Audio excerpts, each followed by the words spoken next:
tem que falar dessa atuação do Chelsea, o Bruno Prado. O PSG ficou revoltadinho, porque o PSG está atropelando todo mundo. Mas hoje, o PSG, ele foi atropelado. Ele foi atropelado. Eu assistia ao primeiro tempo, essa desgraça de jogo, que eu não perdi só pro Vampeta, não. Eu botei lá no meu grupinho de dica de aposta. PSG com mais escanteios no primeiro tempo. Pau! 1-1. 1-1. Essa desgraça. 1-1 em escanteio. PSG o empate. Porrada. Hoje eu me lasquei pra tudo que é lado. Foi uma desgraça. E eu ficava assistindo o jogo, Bruno Prado, e eu falava, gente, o que vai acontecer? Porque o Chelsea está massacrando. Será que esse Chelsea vai cansar? Será que depois o PSG... O Chelsea não sofreu em momento nenhum, Bruno. Foi um atropelo o que aconteceu hoje e um atropelo à minha pessoa, que eu só me lasquei, Bruno Prado. E aí você ri. Óbvio. É óbvio que vocês vão adorar me ver lascado. Que é isso, né? Sempre a gente é solidário, né? Quando acontece algo desse tipo. Mas, assim, foi um atropelo mesmo. Primeiro tempo, ali matou o jogo.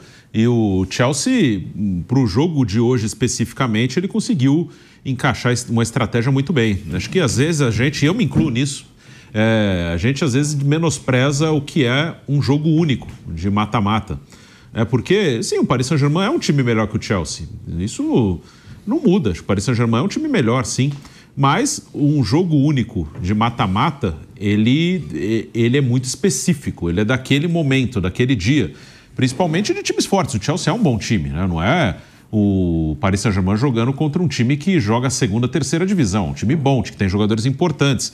E hoje o Chelsea conseguiu jogar melhor, conseguiu encaixar melhor a sua estratégia em relação ao Paris. Acho que o jogo do Real Madrid, isso eu já esperava que seria um jogo mais difícil, porque o jogo do Real Madrid chamou muito a atenção, toda a facilidade que teve o Paris, e com certeza o Chelsea ia se preparar melhor para esse jogo, até pelo que aconteceu na quarta-feira contra o Real Madrid, e conseguiu, né? Às vezes até perseguições longas no campo. Os zagueiros do Chelsea iam atrás dos atacantes do Paris Saint-Germain lá na frente, né? Nos primeiros minutos uma pressão alta do Chelsea para evitar uma pressão alta do Paris Saint-Germain, depois cansa, volta, mas sempre marcando muito forte, né? O Maresca, ele determinou algumas perseguições individuais ali, e isso atrapalhou muito o time do Paris Saint-Germain. Teve lance que o Dembélé ia lá no meio, o Cole ia atrás dele. O Pedro Neto fechando linha de defesa, assim, linha de 5, e o quinto era o Pedro Neto, vindo junto com o Hakimi, porque aquele lado era muito forte, Hakimi, Doué, os jogadores de meio campo, cada um com a sua marcação bem definida para não jogar mesmo Vitinha, João Neves, Fabian Ruiz e o Enzo. Sentando-lhe o pau. E o juiz deixava o jogo rolar. Deixava. Então, assim, para o jogo de hoje, o Chelsea conseguiu, na estratégia, na marcação forte, na intensidade, superar o Paris Saint-Germain. Então, o jogo único, ele tem essas coisas. O time do Paris Saint-Germain é melhor e o Chelsea hoje foi melhor, foi muito melhor, conseguiu ter uma estratégia melhor, conseguiu jogar mais, conseguiu ter um ritmo mais forte no jogo e venceu, né? Então o jogo único, o mata-mata, ele deixa as coisas mais imprevisíveis, elas deixam as coisas diferentes. E, como eu disse, a gente às vezes menospreza isso. Inclusive, eu muitas vezes menosprezei. Até nesse jogo, para mim, o Paris Saint-Germain era o favorito claro do jogo. Mas basta que no dia a estratégia de um funcione melhor que o do outro. Que um consiga impor um ritmo mais interessante para ele do que o outro, que isso pode mudar, né? O Paris é melhor, mas pegou um time que também é bom e hoje conseguiu ser muito melhor que seu adversário em todos os aspectos do jogo. Não, e aí eu vou fazer uma pergunta, tá, Vamp? Porque eu falei muito que o Chelsea, nesse Super Mundial, não era um bicho-papão. E eu realmente não achava. Não achava que o Chelsea jogava tanta bola até o começo desse Super Mundial, nem quando foi campeão lá da Série C da Europa, que você está tirando onda. Mas agora, eu queria fazer uma pergunta. Tem agora um novo treinador, o Maresca, que é discípulo aí do Guardiola, não é isso, Bruno? Ele foi auxiliar por uma temporada no City. Treinou o City na base, depois subiu, ficou uma temporada como auxiliar, aí foi pro Leicester e ganhou a segunda divisão da Inglaterra e dali foi pro Chelsea. E foi aí auxiliar do Guardiola no Leicester, né? Foi campeão da Série B da Inglaterra e destruiu o Luiz Henrique hoje. Ou seja, pode ser um potencial de um grande treinador surgindo. Aí a gente tem um Chelsea que chega o João Pedro e vai chegar o Estevão, tá? João Pedro chegou e, para mim, mudou esse time. Não estou dando desculpinha porque eu falava que não era bicho-papão, não. Para mim é outro Chelsea desde que chegou o João Pedro. É outro futebol. O que esse cara se movimenta, o que ele abre de espaço, o que ele faz no jogo, realmente foi grandioso o que o João Pedro fez. Aí tem João Pedro e Estevão chegando. Palmer. Pedro Neto, que é jovem também. Aí tem Caicedo. É um Chelsea, Vamp, que aos poucos, com essas contratações de jovens, que agora vão crescendo, pode se tornar uma potência europeia? Primeiro aquilo, né, que a gente falou aqui na somatória no meio de semana, a gente falou no programa, no Bate-Pronto, quanto o Chelsea gastou em investimentos comprando jogadores jovens, né? Às vezes não é nem tão aproveitado e vão para outras agremiações. O próprio André acabou de ser campeão agora, foi para o Estrasburgo, voltou, foi enquadrado, se encaixou de novo no plantel, entrou hoje no jogo, saiu de titular em outro jogo aí que o Caicedo não pôde jogar. Você pega o próprio treinador, há uma geração de treinadores espanhóis despontando aí. Você tem o Luiz Henrique, campeão europeu. Você tem agora o Maresca, não é o nome dele, né? Maresca, ele é italiano, mas ele... ele é italiano, né? Mas jogou na Espanha, no Sevilha, há muito tempo. Jogou com o Luiz Fabiano. Então, jogou, aí você tem o Xabi Alonso surgindo também, foi campeão com o Leverkusen. Uma geração de novos treinadores aí, porque né, o Klopp parou, o Guardiola me parece que logo também está de saco cheio, vai ficar mais um ano ou dois no City, né? Com o mesmo pensamento de jogo, o Arteta no Arsenal, né? É um italiano também que comanda o Brighton, né? Era o De Zerbi, foi pro Marselha, agora tem um jovem, então, o técnico Brighton tem 30 e poucos anos. Então tem uma geração de treinadores novos, né? O Perini, que não é tão novo, mas é um nome novo. Do Atalanta. Do Atalanta que foi pra Roma, né? Foi. Então, Chico, tem uma geração de treinadores novos chegando aí com essas ideias. O próprio Felipe Luiz. O Kompany também. O Kompany. Com essas ideias de não sair jogando, marcar pressão, todo mundo. Agora, às vezes sobressai naquela noite ou naquela tarde quem tem a qualidade melhor. Se você pegar o Paris Saint-Germain na temporada toda, ganhou o Campeonato Francês, era o único time que podia chegar a 7 títulos. Ele pode chegar ainda a 6, que é o recorde do Barcelona.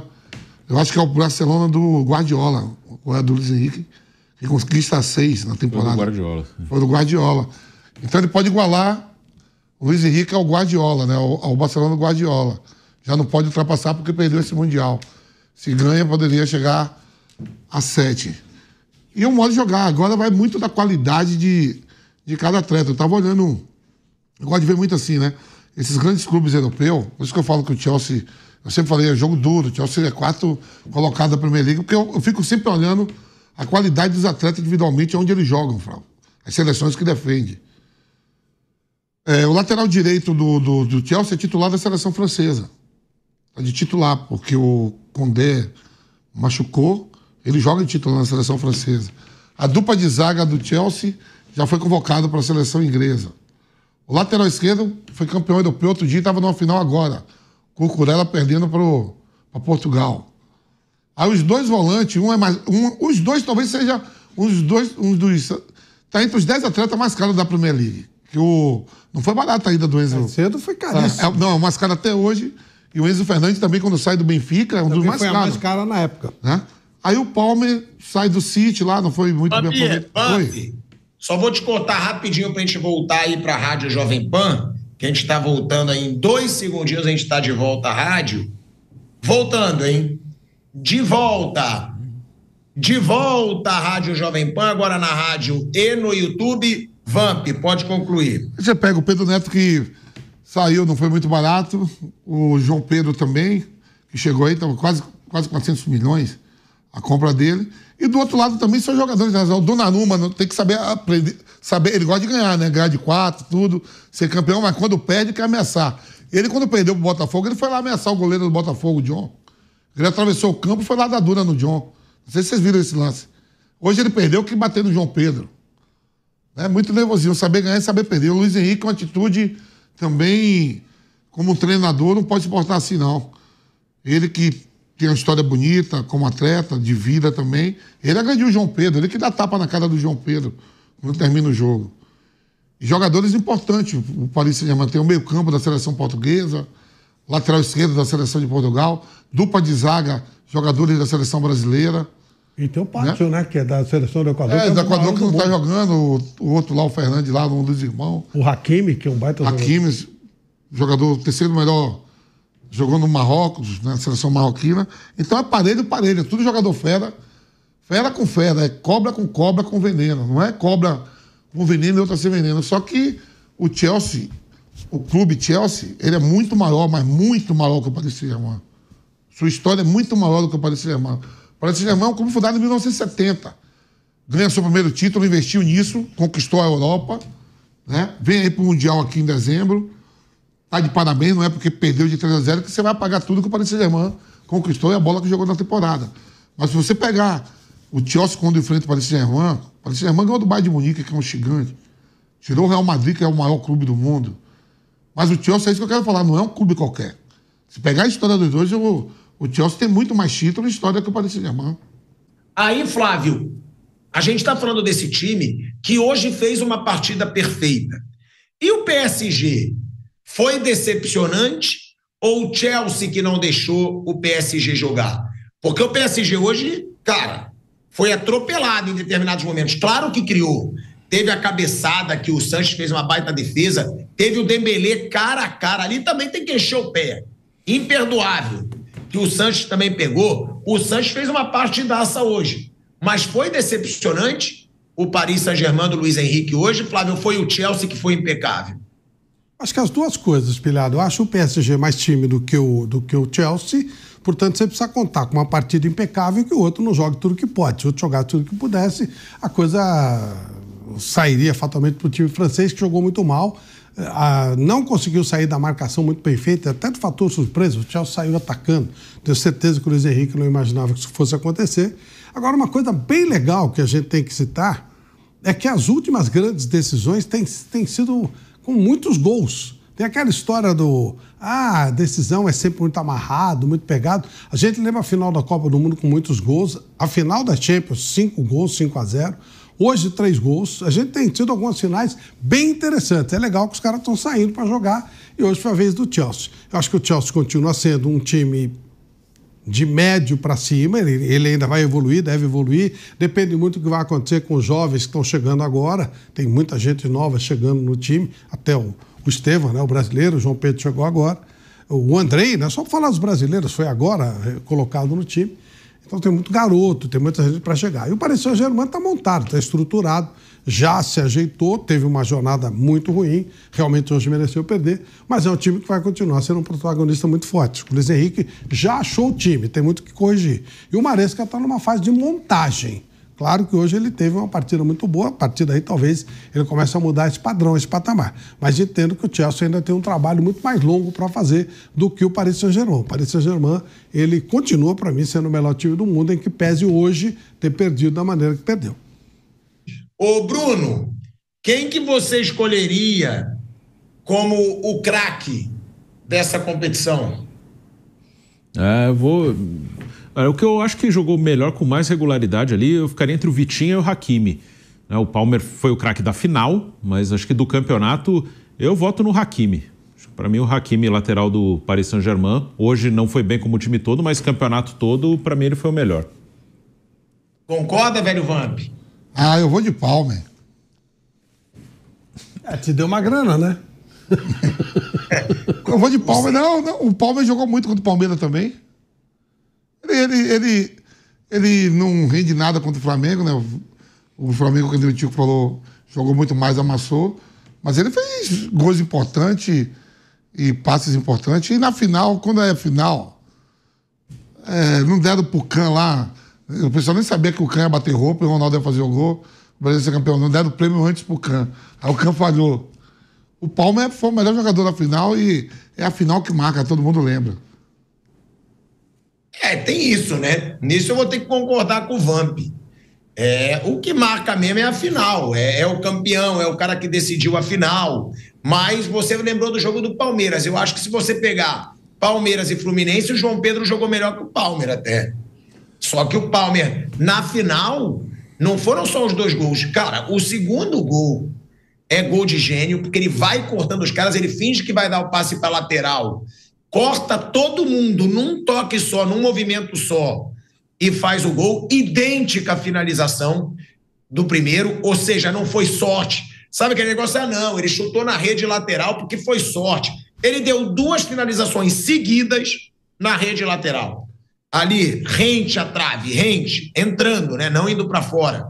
E a assistência dele para o João Pedro também. Que bola! Que bola do Palmer.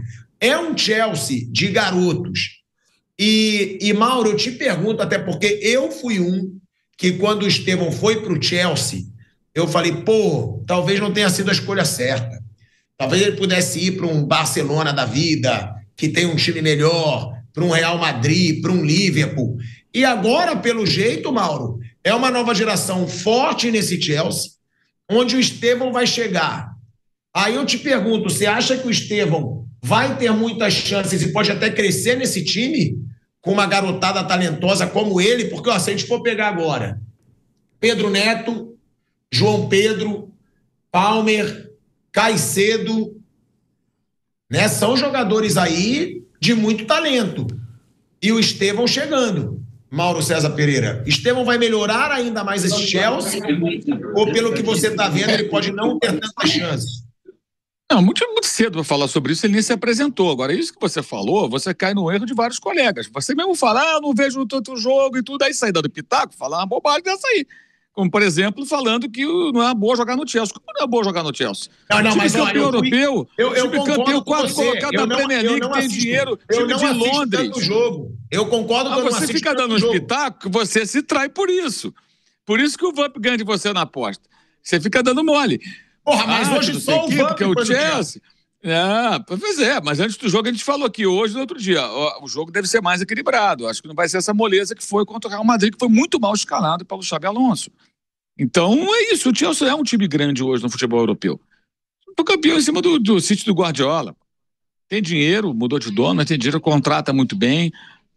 Já tinha um estádio lotado todo jogo antes do Abramovich comprar. É um time de Londres, uma cidade importantíssima, né, de uma área nobre da cidade, inclusive. Tem uma torcida numerosa. Hoje aqui tinha muito mais torcida do Chelsea do que do PSG. Claro que é uma torcida diferente, uma torcida de pessoas de várias nacionalidades que acompanham o futebol internacional e que gostam de times europeus, que são times globais. O Real Madrid era a maioria, massacrante em todos os seus jogos, né? Estive em acho que 3 jogos ou 4 do Real Madrid, sempre com mais torcida do Real Madrid. E a torcida, você vê, mexicano, hondurenho, americano, brasileiro, sei lá o quê. Gente de várias nacionalidades. Espanhóis, muito poucos. Como ingleses hoje eram poucos. Mas tinha muita gente aqui torcendo pelo Chelsea hoje. Você vê pelo semblante, pelo tipo físico, né? Você vê que são pessoas que não parecem ser ingleses, né? E são de várias partes do mundo. Mas que gostam do Chelsea porque acompanham o futebol da Premier League, o futebol da Europa, e escolheram esse time para torcer. E o PSG, com muito menos história, como o Vamp já destacou muito bem, tinha poucos torcedores em relação ao Chelsea hoje aqui. Então o Chelsea é um clube que tem estrutura, tem dinheiro, tem um CT espetacular, né? Que fica até perto de Londres. Eu estive lá uma vez, um lugarzinho chamado Colburn, uma coisa assim. O estádio sempre lotado, tem grana, contrata bem, paga em dia, está numa área nobre de uma das cidades mais importantes do mundo, tem muita visibilidade, um ótimo lugar para ele começar a caminhada dele pelo futebol europeu.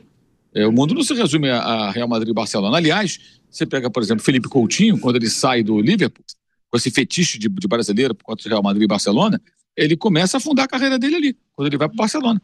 Era ídolo no Liverpool, poderia ter participado de um time vitorioso com o Jürgen Klopp, mas é um fetiche que na Barcelona, Real Madrid, como se não existisse outro time do mundo. Saiu de um gigante inglês para um gigante espanhol, mas ali não deu certo. E como ele, pode acontecer com outros jogadores. Acho que o Estevão foi para o clube que pagou ao Palmeiras aquilo que o Palmeiras queria, né? Foi o Chelsea. Eu acho que é uma ótima oportunidade para ele. Primeiro porque ele foi muito bem contra o Chelsea. Então o Maresca, o técnico, os seus jogadores perceberam jogando contra o Estevão o quão bom ele é. Ele é ótimo, né? Ele é muito bom. E é um time jovem, ou seja, vai jogar numa equipe em que os jogadores mais velhos, ele tem 18, são, sei lá, 5, 6 anos mais velhos do que ele. Então é tudo um processo assim, muito adequado que o Chelsea vive para jogadores com o perfil dele. E, é claro, ele vai ter que brigar por espaço. Hoje, quem jogou na faixa de campo onde ele jogava no Palmeiras hoje foi o Cole Palmer. Ele vai ser reserva do cara? Pode ser. Pode jogar em outras funções? Não sabemos como é que o Maresca vai utilizar. Mas isso é bobagem, todo mundo vai jogar. E na primeira temporada, o importante para ele vai ser a adaptação. Ele vai estranhar o ritmo da Premier League, o jogo muito mais físico, né? Ele vai ter que ganhar corpo, como o João Pedro ganhou corpo. Pega as fotos do João Pedro no Fluminense como era, nos tempos da primeira passagem do Fernando Diniz e agora. Como ele está mais forte. É natural, né? Porque ainda estava até em crescimento, era um menino ainda. E o Estevão também é um garoto com 18 anos, recém-completados. Então, acho que uma boa porta de entrada, independentemente do título de hoje, para que ele comece uma jornada europeia, que pode ficar muito tempo no Chelsea, pode ir amanhã para um outro clube, a gente não sabe o que vai acontecer com ele vai começar a sua caminhada, mas eu acho que esse título e a boa atuação que ele teve, uma atuação fraca do Palmeiras, aquém do que poderia, mas na qual ele conseguiu se destacar, inclusive com um gol belíssimo. Acho que o Estevão, ele tem tudo para se dar bem nesse time, e acho que essa política de jogadores jovens pode favorecê-lo. Agora, é ter paciência, vai ter uma dificuldade, provavelmente, inicial de adaptação, é outro tipo de jogo, outra mentalidade, não sabemos como é que o técnico vai querer aproveitá-lo, né? E vai começar jogando Premier League, como eu falei, é um jogo muito mais físico, não vai ter faltinhas que marcavam no Brasil, inclusive eu cheguei a falar recentemente, o Estevão em alguns jogos se atirando muito para cavar falta, até falei, alguém tem que orientá-lo, parar com isso, não vai longe se ficar assim, não desenvolva esse vício, péssimo vício de jogador brasileiro, em função das daroncadas da vida, os hábitos que marcam muita falta, não vai ter isso, mas tudo isso ele vai ter oportunidade de se desenvolver, de se adaptar, e eu acho que ele tem tudo para fazer muito sucesso jogando na Premier League, jogando futebol europeu, jogando no Chelsea agora com mais moral ainda, né? O Chelsea tem 2 títulos internacionais em vigor que são dele, a Conference League e agora o Mundial. Foi a terceira divisão, pois é, agora ganhou do Mundial, ganhou do PSG. Também não vale nada, né? Vamos ficar desmerecendo o clube por isso. Você tem aí o Estevão chegando, né? E o Estevão chega num momento onde o Chelsea é campeão mundial. O Mauro trouxe essa situação, Bruno, mas aí eu pergunto, será que o Chelsea campeão mundial, tendo moral aí para os jogadores de frente, pelo que foi inclusive a atuação contra esse Paris Saint-Germain, pode ser não tão positivo para o Estevão, porque agora tem outros jogadores que estão com mais moral na fila, ou não? Isso não interfere, Bruninho? Eu acho que ele vai ter chance, com certeza ele vai ter chance de jogar. E aí cabe a ele cavar o espaço dele, né? Como o próprio João Pedro chegou agora e cavou o espaço rapidamente até, né? Então, nem todo mundo vai chegar aí no primeiro jogo, no segundo, terceiro já cavar um espaço na equipe, né? O Estevão... Ô, Bruno. Oi. Quem mais disputa com ele uma vaga ali, na sua opinião? Então, hoje jogou com um a mais no meio, né? Ele não vai disputar com o Palmer. O Palmer é um cara que é muito grande ali. Mas pode jogar ele com o Palmer juntos. É difícil, ele disputa um Kunku, talvez, que hoje ficou no banco. Porque o Pedro Neto joga mesmo pela esquerda mesmo, né? Sim, e às vezes o Pedro Neto já jogou do outro lado também. Contrário, né? Mas o Pedro Neto e o Palmer hoje acho que são jogadores bem consolidados. Ele disputa ali um Kunku que jogou, o Madueke deve sair, Madueke deve ir pro Arsenal, era um cara que poderia disputar um espaço com ele. Mas ele vai ter chance de jogar. Acho que já até foi, né? Acho que já até foi pro Arsenal. Acho que nem estava hoje, né? Já fechou, Hoje ele não entrou no jogo, pelo menos. Não sei se ele estava no banco, sim. né? Vai pro Arsenal. Então, o Madueke está de saída, que até foi titular em alguns momentos nesse Mundial. Então, a disputa ali é mais com esses jogadores. Acho que um Kunku, que foi titular na semifinal, seria uma disputa mais direta, mas ele vai ter chance de jogar. E aí cabe a ele aproveitar. O Chelsea tem jogadores jovens no banco, jogadores que não tem tantos jogadores assim consagrados, fortes no banco, são muitos garotos, e ele é mais um garoto que vai entrar ali e vai tentar cavar o espaço dele. Ele vai em alta, né? Que ele mete o gol contra o Chelsea, né? É um cara que o Chelsea emprestou, o próprio Andrei. Eu achei que o Andrei fez um ótimo jogo contra o Palmeiras. E é bom que vai ter 3 brasileiros. Se ele ficar, 3 brasileiros para se adaptar, aí você tem mais 2 sul-americanos. Mas sabe o que eu acho um saco? É uma lei da FIFA. Mas eu acho muito ruim quando o cara está vendido, tem que esperar 18 anos para ele poder jogar. Ele já podia estar lá, ele está vendido há mais de um ano. O Endrick foi prejudicado com isso no Real Madrid. Pô, o cara vendeu, vai embora. O cara com 16 anos. Moleque de 18, essa proteção de 18 hoje não tem sentido. O cara de 16 tem maturidade muito maior do que há 10 anos tinha um cara de 18. Mas não tem sentido segurar o cara. Ele já deveria estar lá. Quando ele foi negociado, essa já teria sido a primeira temporada de adaptação dele, tudo direitinho. Conforme foi dito, o Bruno falou. O João Pedro chegou e já chegou. Mas é difícil chegar já, esperando a adaptação. O Endrick, com essa história de demora, acabou se contundindo aqui no final, quando ia ter chance. E aí entrou o Gonçalo, né? Gonçalo Garcia é o outro artilheiro que a gente não lembra. Artilheiro. Já ficou na frente dele agora. Porque ele perdeu um tempão aqui com o negócio ficou 2 anos aqui no Palmeiras já sendo negociado. Acho que isso deveria ser repensado. Vendeu, claro que com devido cuidado, com família, com tudo, mas é um absurdo o cara ter que ficar esperando aqui depois estar negociado. A gente tem que criticar aqui também, porque foi muito falado sobre a volta por cima do Luiz Henrique. Porra, uma baita história linda mesmo. Perdeu a filha de 9 anos, deu a volta por cima, trabalhou mesmo depois de uma tragédia como essa. A gente sabe, né? A gente imagina como seja. Eu conheço aí alguns pais que perderam filhos, inclusive os pais da minha esposa, Lívia Weber Asmar, né? Leia e Valdo, perderam um filho, Oliver, recentemente. A gente sabe a tragédia que é, como é difícil para os pais, né? Superarem uma tragédia como a perda de um filho. Imagina uma filha aos 9 anos. E teve que ser muito valorizado mesmo. Teve que ser muito elogiada mesmo a forma como o Luiz Henrique superou esse trauma e essa tragédia e que ele dominou o mundo com esse Paris Saint-Germain. Agora, não é porque tem que elogiar a volta por cima dele, o gigantismo do feito dele de perder a filha e conseguir dar essa volta por cima, que a gente não pode criticar o papelão que ele fez hoje. Então, o Luiz Henrique, ele precisa definir qual vai ser a imagem que ele vai passar para o mundo. A do cara que superou a perda da filha, que é uma lição, que é um exemplo de superação, de você buscar seu caminho, mesmo com um trauma muito grande, mesmo com derrotas muito grandes, mesmo com fracassos muito grandes, ou a de um pela-saco, arrogante, que não aceita perder uma final, vai lá para a comemoração do rival e dá um tapa na cara do João Pedro.